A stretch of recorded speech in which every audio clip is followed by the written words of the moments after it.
Welcome to Dark Facade, a channel dedicated to looking past the veneer of humanity and finding its true face. I will be your tour guide down this winding path of tales, ranging from the supernatural, science fiction, and twisted love. All the stories you're about to hear are assorted bits of literature that will range from the bizarre to the unexpected.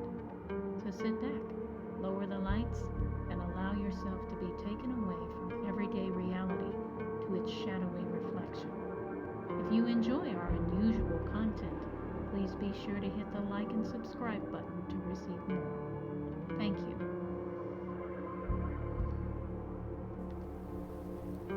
Bastian and Lucia by Katie Rogers, read by Katie Rogers. Alabin had existed for centuries. It had been established ages ago as a haven for those blessed in the magical arts.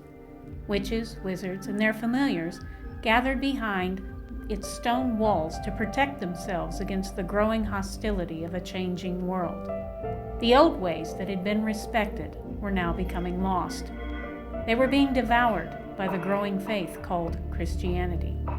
In many parts of the world, magical kind was in danger of extermination. Those who did not take sanctuary in places like Alabin had to hide in plain sight in various ways under the watchful gazes of mortals. Bastion, the crown prince of the great city, strolled along its stony walls in silence. He was troubled for many reasons, and whenever his problems seemed to pile up, he would walk under the stars. Dominic, his faithful familiar, trailed behind him in silence. The duty of his kind was to serve witches and wizards without question. They had no rights according to the laws of Alabin, and therefore were mere property to be used and disposed of as their masters saw fit. Dominic, however, was one of the lucky ones. Bastion was kind. He had never hurt or degraded his magical servant, nor would he. His brother, however, was a different story. Prince Jared was as cruel as he was handsome. His mother, Carlotta, had been much the same way when she was alive. Mercifully, a sickness swept through the city and took her with it. Very few wept at her passing, including her son. Bastion's mother, Daphne, had been a gentle soul and passed it down to her child. She died while giving him life. And though many feared the king would hate his son for taking his bride, he didn't. For when Gaius looked into the eyes of his child, he found their union. He realized to hate his son was to hate himself and his queen. The stars glimmered across the night sky, reminding the prince that even though he had lived a few centuries, he was not timeless, like they were. Bastion was not interested in immortality. Life, as beautiful as it was, tended to be a burden that one bore from one great moment to the next. This sentiment was shared by many, whether they realized it or not. The religions of the day spoke of a better afterlife, an existence without suffering or pain, something this world had no shortage of. Even the forbidden race known as sanguines had such a place. Sanguines, or blood witches, as they were called, had been outlawed in Alabin. Their acceptance among the current ruling immortal sovereigns was the main reason for cities like it.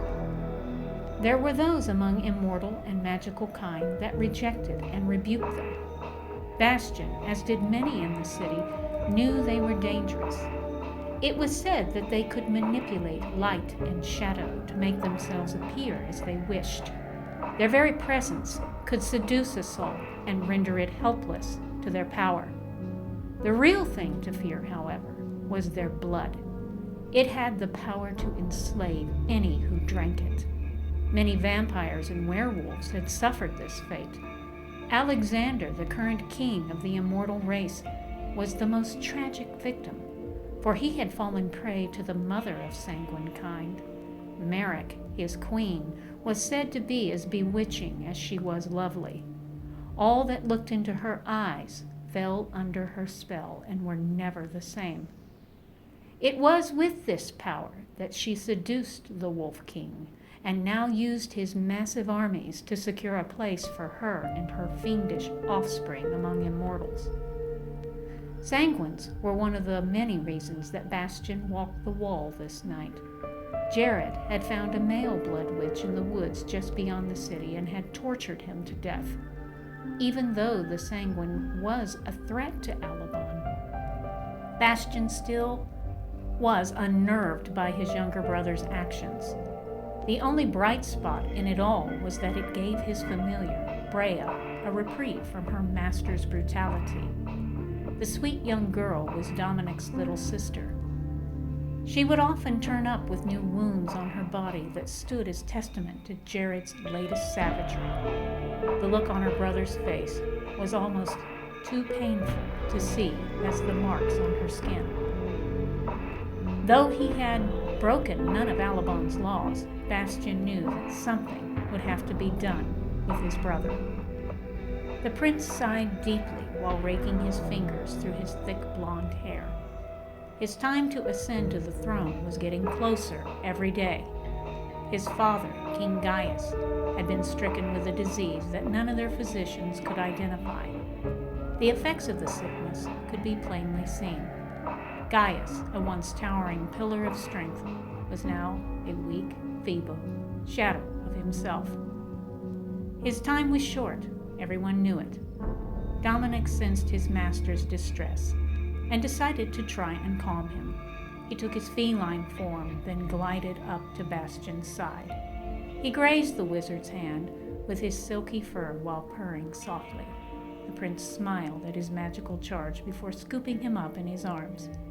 "You are a good servant, Dominic, and an even better friend," he smiled before kissing the cat between his ears, then setting him down.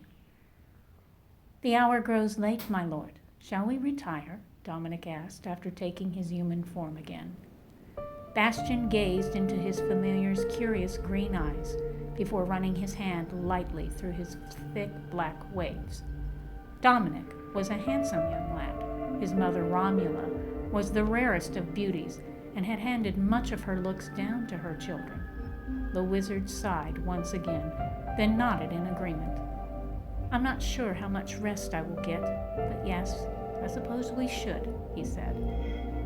On the way back to his master's quarters, Dominic spotted two of his friends and fellow familiars lurking in the shadows. Micah and Celine had a look of extreme desperation in their eyes. They needed to speak with him right now.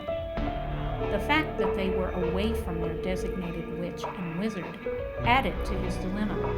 He was not sure if they'd been given permission, and if they hadn't, he probably should not draw attention to them. In order to get away, to do so, he would need Bastion's consent to go. Given the prince's dark mood, he wasn't sure if he would let him go. He had to try. "Forgive me, master, but the moon has risen, and its bright beams have stirred me. May I have your leave to go? I wish to run in its pale light." Dominic waited on pins and needles for the prince's response. "Very well, my friend. You may go," he said. Dominic kissed his hand, then transformed into a cat and ran away. Bastion watched the black feline until he was out of sight before going into his chambers for a restless night. Once the felines were at a safe distance, they took their human appearance again. Celine, a tall, lean young woman of Ethiopian descent, and Micah, a youth from the heart of India, began to relay some terrible news about Brea. "Jared has struck a deadly blow against your sister. We fear there may be no undoing it this time," Micah told him. "What happened?" Dominic gasped. He caught Brea going through his books of magic without permission. When he went to punish her, she ran and hid. Jared found her and placed a death curse on her, Celine said dreadfully. Dominic's eyes widened with fear and anger.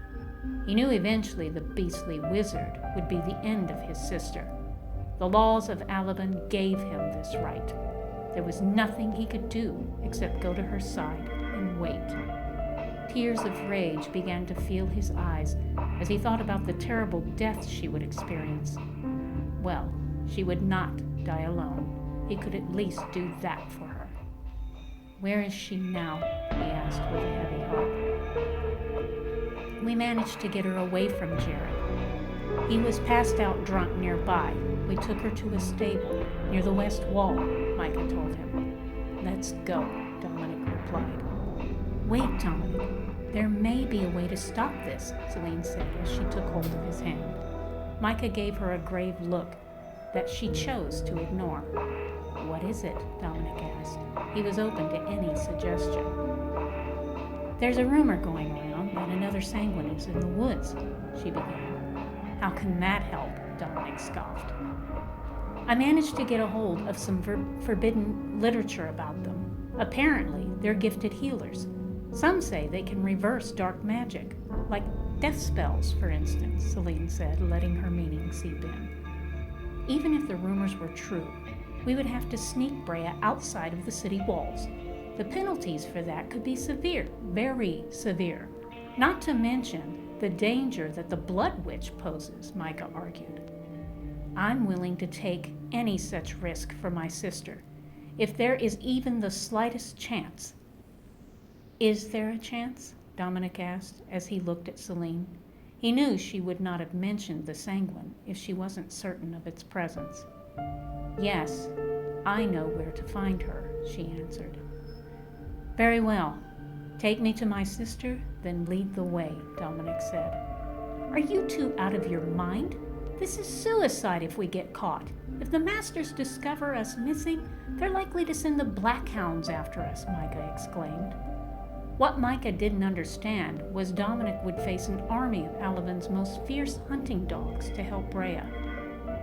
He'd had to stand idly by and watch his sister be tormented. He would not, however, watch her die, not if he didn't have to. He placed his hand on Micah's shoulder with an understanding smile. He told him he didn't have to go. Come on then, Celine ordered. We haven't much time. As the two of them disappeared into the shadows, Micah sighed. They were his friends, all of them. He could not let them do this alone. Though he was frightened, he went after them. He'd stand by them, Black Hounds and Sanguines be damned.